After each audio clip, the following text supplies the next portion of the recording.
ప్రజల పేరుతో అప్పులు చేయడంలో వైకాపా ప్రభుత్వం, తెలుగుదేశం కూటమి ప్రభుత్వం పోటీ పడ్డాయని కాంగ్రెస్ పార్టీ ముఖ్య అధికార ప్రతినిధి నర్రెడ్డి తులసిరెడ్డి అన్నారు. రెండు పార్టీలు దొందే అని కడపలో ఏర్పాటు చేసిన మీడియా సమావేశంలో మండిపడ్డారు. ప్రజలను బాధడంలో, ప్రజల పేరు చెప్పి అప్పులు తేవడంలో అటు టీడీపీ కూటమి, ఇటు వైకాపా పార్టీ దొందే.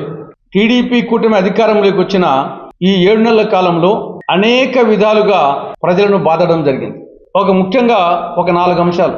ఒకటి, సర్దుబాటు ఛార్జీల పేరుతో విద్యుత్ వినియోగదారుల మీద ఈ 7 నెలల్లోనే 15,485 కోట్ల రూపాయల అదనపు భారం టీడీపీ చంద్రబాబు ప్రభుత్వం మోపడం జరిగింది. ఇది స్మాల్ అమౌంట్ కాదు.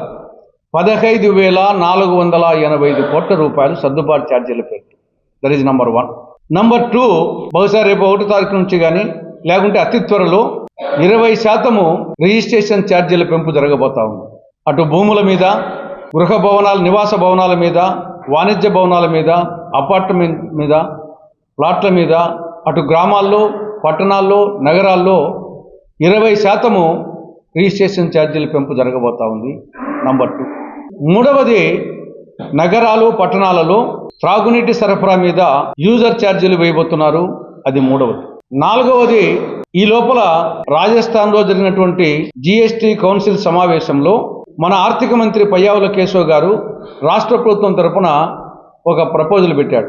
5% మించి జీఎస్టీ ఉండే అన్ని వస్తువుల రవాణా మీద ఆంధ్రప్రదేశ్లో 1% వరద సెస్ వేయమని. వరదలు వస్తున్నాయి, ఆ వరదల కోసం కేంద్ర ప్రభుత్వం నుండి నిధులు తెప్పించాల్సింది వరించి ప్రజల మీద 1% వరద సెస్ వేయమని చెప్పేసి నా ప్రపోజల్ పెట్టాడు.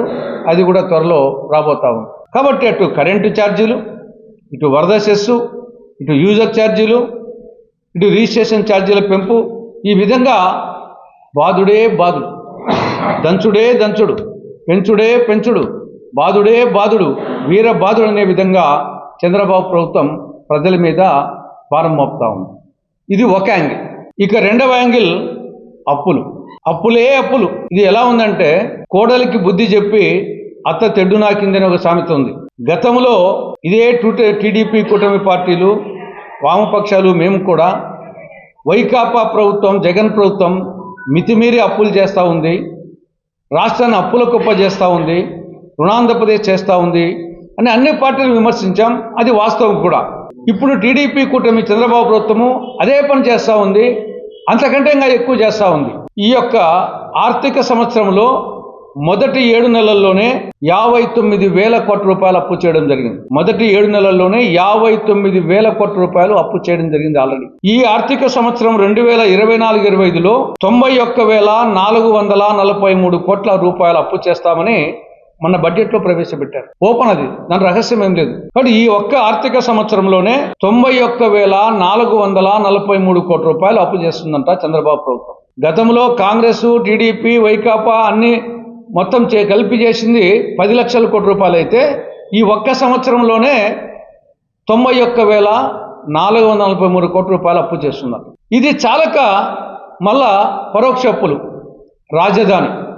రాజధాని అమరావతికి విభజన చట్టంలో సెక్షన్ 94 సబ్ సెక్షన్ 3 ప్రకారంగా రాజధానిలో రాజ్భవన్, సెక్రటేరియట్, అసెంబ్లీ, శాసనమండలి, హైకోర్టు, మిగతా ఇన్ఫ్రాస్ట్రక్చర్ వీటన్నింటికి కేంద్ర ప్రభుత్వము గ్రాంట్ రూపంలో నిధులు ఇవ్వాలి. ఇది చట్టం. మే కూడా కాదు, ఇచ్చి తీరాల. అలాంటిది కేంద్ర ప్రభుత్వం నుండి నిధులు తెప్పించకుండా చంద్రబాబు ప్రభుత్వం అప్పుల కోసం వెంపలాడుతూ ఉంది. రాజధాని అమరావతిలో నిర్మాణాల కోసం కేంద్ర ప్రభుత్వం నుండి గ్రాంట్ తెప్పించకుండా అప్పుల కోసం పోతా ఉంది.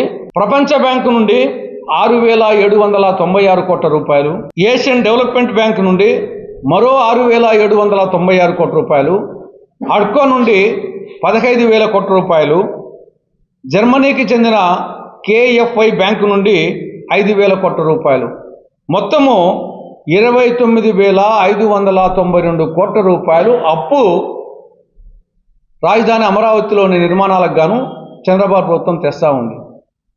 కేంద్రం నుండి తెప్పించాల్సింది పోయి గ్రాంట్ రూపంలో అప్పు తెస్తా ఉంది. అది ఏదో పెద్ద ఘనకార్యమైనట్టు, అప్పులు తేవడం ఘనకార్యమైనట్లు మళ్ళీ పోజు కొట్టుకోవడం. కాబట్టి ఒకవైపు బాధుడు, మరొక వైపు అప్పులు. గతంలో జగన్ ప్రభుత్వం ఏం చేసిందో అంతకు మించి టీడీపీ కూటమి ప్రభుత్వం చేస్తూ ఉంది. ఈయన పదే పదే నేను సంపద సృష్టిస్తాను, అభివృద్ధి చేస్తానంటాడు.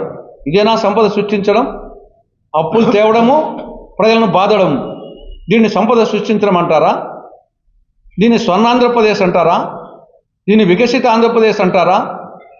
హెల్తీ వెల్తీ తర్వాత వచ్చేసి అని ఆయన ఏదో పదం వాడుతుంటాడు.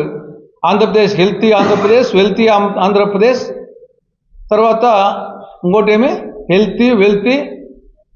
కాబట్టి ఇదేనా బాధడము, తర్వాత అప్పులు తేవడమేనా? కాబట్టి ఇప్పటికైనా చంద్రబాబు ప్రభుత్వం, కూటమి ప్రభుత్వం తమ విధానాలు మార్చుకోవాల్సిన అవసరం ఉందని కాంగ్రెస్ పార్టీ హెచ్చరిస్తూ ఉంది.